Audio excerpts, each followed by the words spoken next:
Alors comment est-ce que tu caractériserais l'Antigone de Boschot? Pour moi, l'Antigone de Boschot, c'est celle d'après.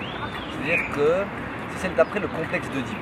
C'est celle qui est après la psychanalyse, après ce qu'on a vécu au XXe siècle. Boschot a dans son parcours un rapport à sa psychanalyse, mais il écrit tout ça après. Et pour moi, c'est vraiment la génération des enfants. On n'est plus du tout on ne parle même plus de ce qu'a fait Oedipe et la mère. C'est tabou. Et on s'intéresse au sort des 4 enfants. Et pas que de Antigone, des 4 enfants. Et moi, je m'y reconnais là parce que j'ai l'impression d'être justement la génération d'après, où la psychanalyse est admise, on est au courant qu'on désire notre mère quand on est petit, on doit faire avec. Et je trouve que ces 4 enfants doivent faire avec. Et donc d'un seul coup, j'ai vraiment l'impression de raconter l'histoire d'une fratrie. Et ça, pour moi, c'est nouveau. Ça, c'est vraiment un angle. C'est-à-dire que Éthéocle, qui a un rôle très peu développé d'habitude, devient un vrai personnage principal. Polynice va agir avant de mourir, quoi.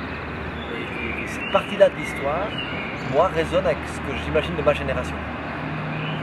Pour moi, dans le roman de Boschot, il y a un souffle épique.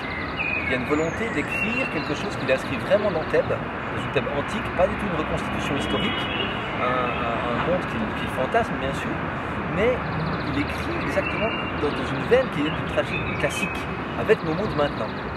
Et là, il y a forcément un rapport au théâtre, parce qu'il se confronte à l'écriture théâtrale originelle du mythe. Il se confronte au mythe qui lui-même est fait pour être oral à la base. Donc il y a dans cette capacité d'évocation, cette capacité d'écriture à Boschot, de souffle, à mon avis, une grande théâtralité. Voilà, moi, mon idée, c'est de renforcer encore cet angle sur les 4 enfants d'Oedipe.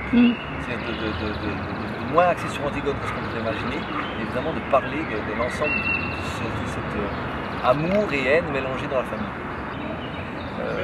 Et dans cette alternative-là, comme conception du monde, je trouve qu'on retrouve une nouvelle version du mythe qui est là pour essayer d'expliquer comment on peut voir notre monde. C'est pour ça qu'un auteur contemporain qui écrit Antigone crée un mythe pour nous maintenant.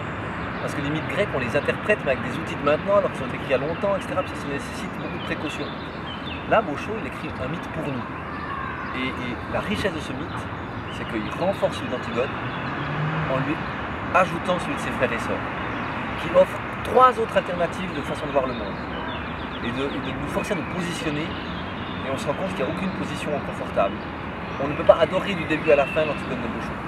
Moi je l'aime bien parce qu'il y a des moments où elle m'énerve. Et j'aime bien me confronter à ça, parce que le personnage je l'aime encore plus parce qu'il m'énerve. Parce qu'il est vivant, parce qu'il est ambigu, parce qu'il est complexe, parce qu'il se contredit. Parce qu'en même temps il veut son plaisir personnel, elle veut son plaisir personnel, mais elle veut le plaisir de tous. Comment se situe l'équilibre? Chaque frère et sœur en plus réagit différemment à cet équilibre. Il y a ceux qui pensent que le désir individuel est la construction de tout désir commun. Et bien sûr Antigone qui pense que le désir commun, le bonheur commun peut permettre uniquement le bonheur individuel. Voilà.